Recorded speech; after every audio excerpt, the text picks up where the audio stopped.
Les globistes, salam alaikum. Et bonjour à tous les pays francophones. On revient avec l'alphabet de Jamo, la lettre E, le sujet entraînement. Pourquoi j'ai choisi l'entraînement? C'est parce que c'est la chose qui me rend heureux et vous rend heureux. Mais c'est aussi la chose la plus compliquée en ce moment avec toutes ces théories et ces systèmes d'entraînement qui sortent de partout. Aujourd'hui, je vais rendre les choses simples et vous allez vraiment comprendre comment ça se passe à l'intérieur de votre corps, c'est-à-dire toutes les actions, les réactions physiologiques pour vous donner cette obsession de vous regarder dans le miroir et dire « je suis beau ».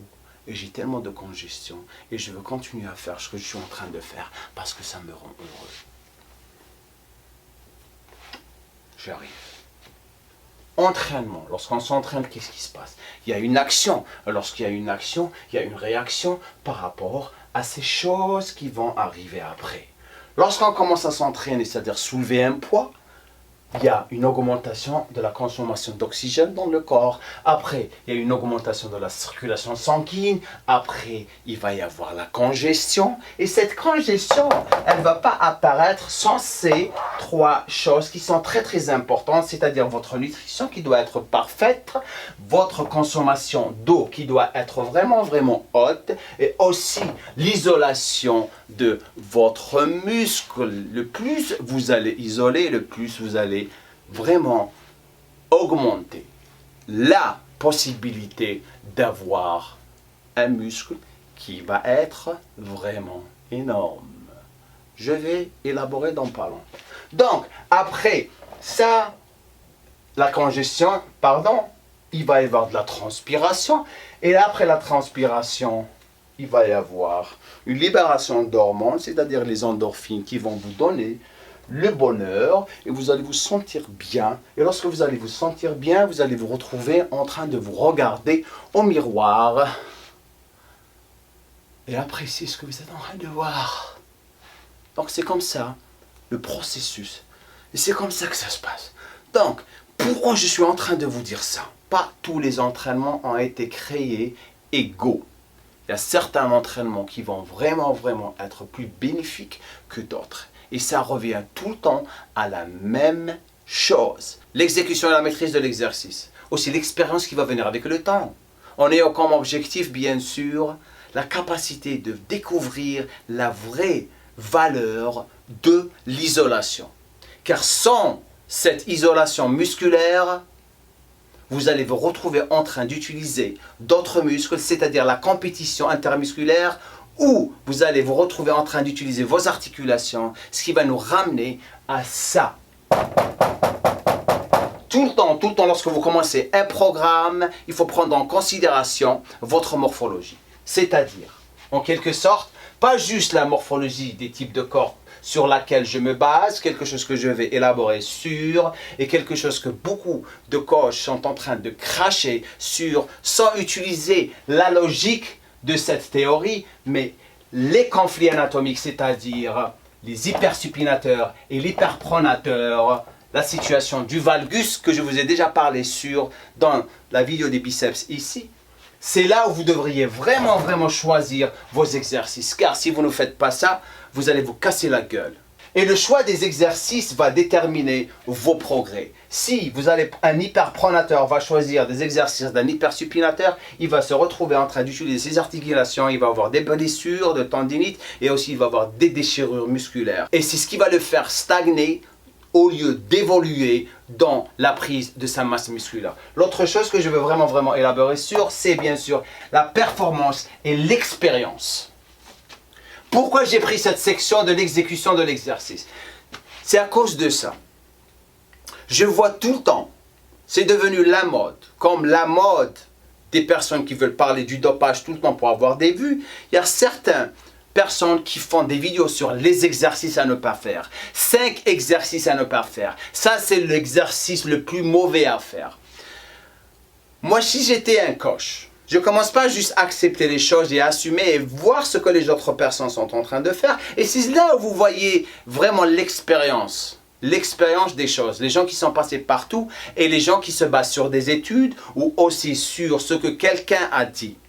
Moi, je sais une chose. Ce qui affecte la performance d'un exercice, c'est le manque d'expérience, le manque de souplesse dans les articulations et aussi lorsqu'on commence à, comme on dit, define the laws of biomechanics, défier les lois de la biomécanique. Ça, c'est très important. L'autre chose, pourquoi je veux parler de ça? Je me retrouve en train de faire un exercice comme le relevé de jambes pour les abdos et ça se trimballe des coachs qui sont en train de dire des choses comme ça sur YouTube, à la gym, des personnes en train de donner des conseils. « Oh, ne faites pas cet exercice, il est très très mauvais pour toi parce que celui-là, il a dit ça. » Ou je me retrouve en train de faire une vidéo et je retrouve un commentaire. Oh, cet exercice, je ne travaille pas tes abdos, il travaille ses psoas.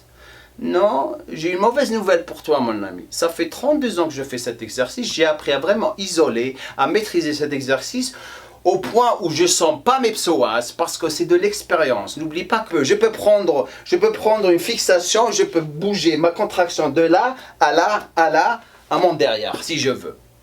Donc, il ne faut pas commencer à assumer. Il faut vraiment maîtriser l'exercice et prendre son temps. C'est ce qui va vraiment vous permettre d'isoler au lieu d'assumer et commencer à prendre ce que les autres personnes sont en train de vous dire. Maintenant, revenons à la morphologie.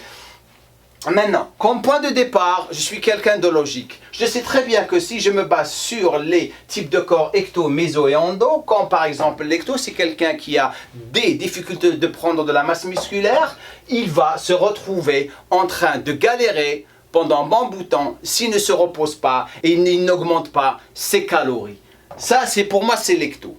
Pour le méso, si je prends un méso et je commence à travailler avec un méso et je décide de faire du n'importe quoi avec lui, il va répondre. Parce que c'est quelqu'un qui est génétiquement doué.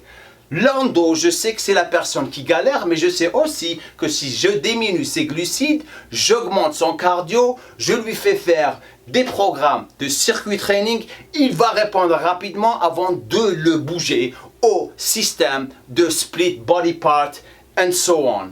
L'autre chose, je sais aussi que l'évolution de notre corps est tout le temps affectée par l'environnement, l'âge et aussi les aliments qu'on consomme. Et c'est pour ça que cette théorie, ecto, méso et endo, c'est une super théorie de commencer avec pour vraiment avoir des résultats. Parce qu'on l'a essayé sur beaucoup de personnes et on a eu beaucoup de résultats. Et on est en train de le montrer par ces transformations incroyables. L'autre chose aussi, on sait très bien que l'ossature et la génétique musculaire jouent un très très grand rôle sur le développement musculaire. Quelque chose qu'on va parler de dans la prochaine section, c'est-à-dire la masse musculaire. On est tous passés par là. On commence la musculation, même moi inclus. On commence à répondre. 6 mois, 8 mois, on est content. 10 mois, 1 an. Waouh, on se regarde au miroir, c'est le bonheur. On est obsédé, comme j'ai dit, par la congestion au début. Et tout d'un coup, boum, on stagne. Et on se pose des questions. Pourquoi?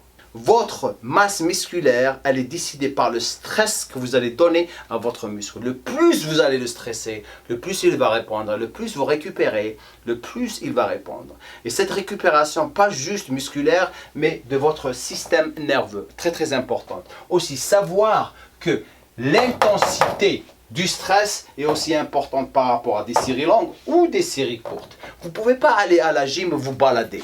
Les balades dans les gyms, oubliez. Il faut aller à l'autre dimension. C'est comme ça que j'ai appris dans ma vie. Le jour où j'ai commencé à vraiment utiliser des méthodes d'intensification comme pas possible, c'est là où j'ai commencé à vraiment grossir. Maintenant, il y a beaucoup de personnes qui se posent des questions. Est-ce qu'on peut prendre de la masse musculaire en même temps sécher? Oui, au début, parce que vous avez pris de la masse musculaire. Lorsque vous commencez à prendre de la masse musculaire, qu'est-ce qui se passe? Vous allez avoir plus de capacité de brûler du gras. Mais, par exemple, les personnes qui s'arrêtent de s'entraîner, qu'est-ce qui s'est passé? L'atrophie musculaire, ils commencent à retenir plus de gras, et c'est là où ils se regardent au miroir et commencent à se poser des questions. Oh, mon muscle, il s'est transformé en gras. Le muscle, c'est un tissu et le gras, c'est un tissu. C'est là où tout le monde se perd. Très très important de ne jamais arrêter de vous entraîner, parce que le plus vous vous entraînez, le plus vous allez prendre de la masse musculaire par rapport, bien sûr, à votre nutrition, à votre récupération, que ce soit musculaire ou de votre système nerveux. Mais la chose importante à la fin de la journée, c'est toujours la capacité d'isoler, la capacité de récupérer et la capacité de suivre des choses qui sont très simples. Donc vous ne pouvez pas vous casser la tête avec celui-là, il lui a dit ça et celui-là, il a dit ça. Dois-je vraiment suivre Jamo ou Nassim ou Enzo ou je ne sais pas qui? Il faut choisir ce qui marche pour vous. Comme je l'ai dit, morphologie, système, passez partout. Ok? PPL, je ne voulais pas vraiment parler des systèmes d'entraînement parce qu'il faut que je dédie une vidéo complète pour ça. Ok? Donc je ne vais pas me casser la tête. Une chose je sais, pour finir cette vidéo complètement, parce que ça fait longtemps que je suis en train de faire cette vidéo. Ça, c'est votre muscle. Derrière le muscle, c'est quoi? C'est la graisse. Elle est tout le temps en train d'attendre pour ce muscle. Le plus ce muscle travaille, le plus ça, si vous faites les choses proprement, le plus cette graisse, elle ne va pas vraiment le couvrir.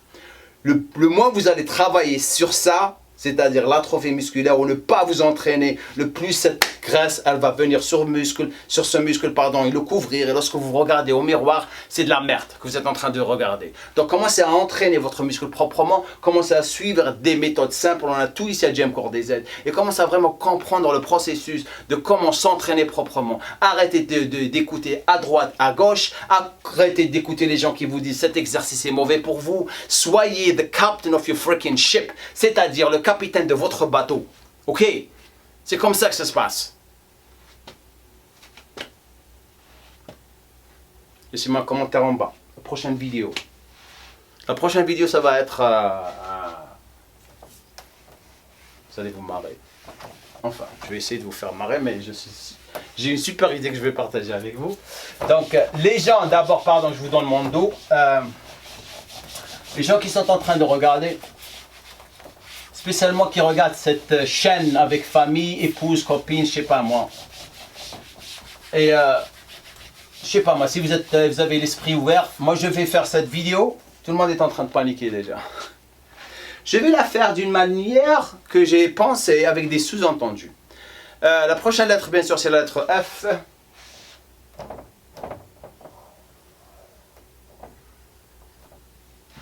Et ça va être, le sujet va être, pardon, frapper le singe.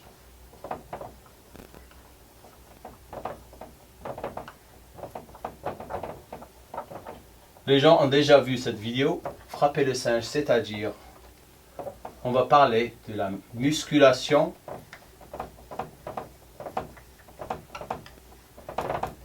et